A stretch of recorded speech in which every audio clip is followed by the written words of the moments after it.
Caitlin Clark didn't just come back. She came back like a storm sent to embarrass everybody who thought 8 months away from the court would make her ordinary again.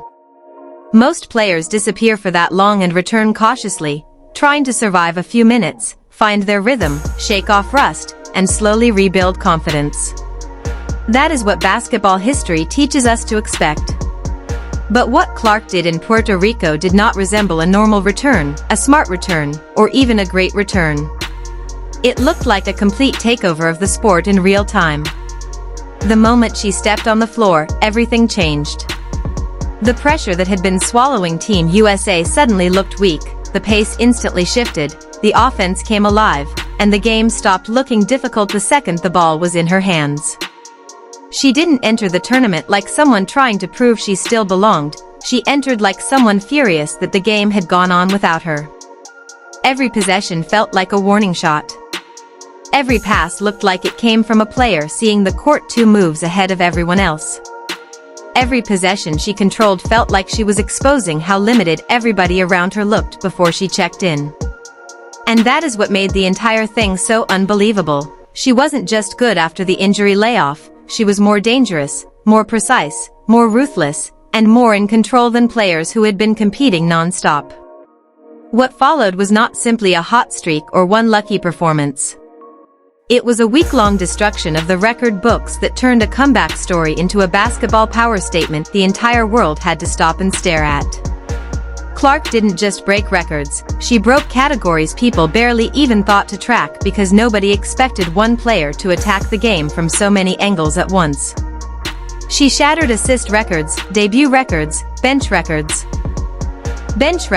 efficiency marks, and historical standards that had stood untouched because nobody had ever stepped into international play and looked that comfortable that fast. She wasn't just making the right reads, she was humiliating defenses before they could even organize themselves. She was splitting traps before they fully formed, firing transition passes that turned panic into points, and controlling the tempo like she had been running that team for years instead of returning from months of rehab. And that's what made the whole thing feel so cinematic. Every game added another layer to the legend. Every night felt like the basketball world was waking up to another headline with Clark's name stamped all over it. By the end of the tournament, it wasn't just that Team USA had gone undefeated. It wasn't just that Clark had collected record after record. It was the way she did it, with command, with swagger, with surgical vision, and with the kind of poise that makes a superstar look inevitable. She didn't just help Team USA win. She made it painfully obvious that when the system is built around her pace, her creativity, and her decision-making, she doesn't just elevate a team, she completely transforms what that team is capable of becoming. And while Clark was doing all of this, while she was rewriting history in front of a stunned basketball audience and collecting MVP honors in a way that felt less like an award and more like a warning for what comes next, one person was nowhere near the floor. One person had no control over any of it. One person could only sit back and watch as the entire conversation moved farther and farther away from her. And that is where this story stops being just about greatness and starts becoming something much messier, much more personal, and much more revealing.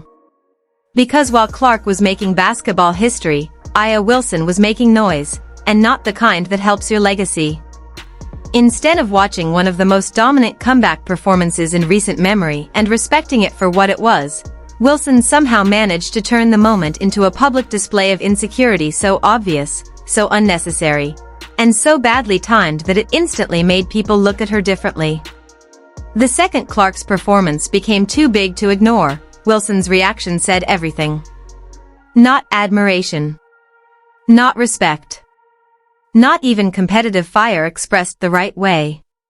What came out felt bitter, defensive, and painfully revealing, the kind of reaction that doesn't come from confidence, but from somebody realizing the spotlight they once controlled is no longer theirs to command. And that is what makes this so brutal. Clark didn't have to say a single word. She didn't need to respond. She didn't need to clap back. She let the scoreboard, the records, the undefeated run, the MVP trophy, and the global attention do all the talking for her. That silence hit harder than any quote ever could, because while Wilson was trying to minimize what had happened, the rest of the basketball world was watching a new era get stamped into existence. The truth is, this wasn't just about one tournament. This was about power shifting in plain sight. It was about the moment everybody could finally see that Caitlin Clark is no longer the future or the next big thing. She is the center of the conversation right now. And the people who cannot handle that reality are starting to expose themselves one public reaction at a time. And once you zoom out, the whole thing gets even more uncomfortable for Aya Wilson. Because Puerto Rico didn't just reveal how dominant Caitlin Clark still is, it revealed how badly the hierarchy around women's basketball is changing, and who is struggling to accept it. Because this is no longer just about stats, highlights, or one international tournament. This is about visibility, power, influence, and who the sports world is choosing to build around now. Clark isn't just winning on the floor, she's winning in every room that matters. She's winning in headlines. She's winning in attention. She's winning in sponsorships. She's winning in cultural relevance. She's winning in the way executives, brands, networks, and fans react the second her name enters the conversation.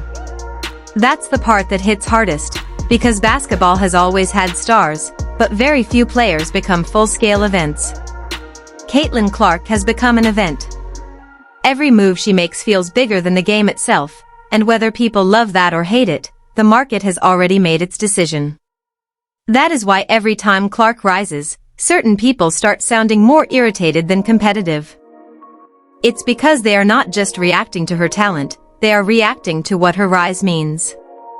And what it means is simple: the sport is reorganizing itself around her presence. That is why her return mattered so much. It wasn't just about whether she could still play at a high level after the injury. It was about whether the force she built before the layoff would still be there when she came back. And Puerto Rico answered that question with frightening clarity. Not only is the force still there, it looks even bigger now. She came back sharper, meaner, calmer, and more dangerous, and in doing so she completely changed the future of Team USA. The second the coaching adjustments were made and the offense was allowed to breathe through Clark's pace, the entire machine started looking terrifying. Suddenly the floor opened. Suddenly the ball moved with purpose. Suddenly the offense stopped looking stiff and started looking lethal. Suddenly everything made sense. And that is the real story hidden underneath all the drama. Once Clark was fully trusted to be Clark, everything clicked. That should scare every team that plans on facing Team USA moving forward, because what Puerto Rico really exposed is not just that Clark can dominate, it exposed that the best version of the team may now be the version built directly around her vision, her tempo, and her control. That changes everything. It changes how Team USA should be coached. It changes what lineups make the most sense. It changes how future tournaments are going to be approached. And maybe most importantly, it changes how Indiana Fever fans should be looking at next season, because if this is what Clark looks like, healthy, confident, and unleashed in the right structure, then the rest of the league should already be nervous. Because a fully healthy Caitlin Clark running an offense designed to amplify her instincts is not just a playoff problem, it is a nightmare. It means easier looks for everybody. That is the part nobody wants to say too loudly, but everybody can feel. Because when Clark was out, people wondered whether the momentum would cool. Whether the hype would fade. Whether the machine would slow down. Instead, the second she came back, she made it obvious that the machine was never hype in the first place, it was gravity. Everything keeps pulling toward her because she keeps giving the sport moments too massive to ignore. And that is why Wilson's reaction landed so badly. It wasn't just petty. It felt like denial. It felt like somebody trying to argue with reality while the entire world watched reality unfold right in front of them. Clark didn't need Wilson there to validate anything. She didn't need approval, endorsement, or acceptance.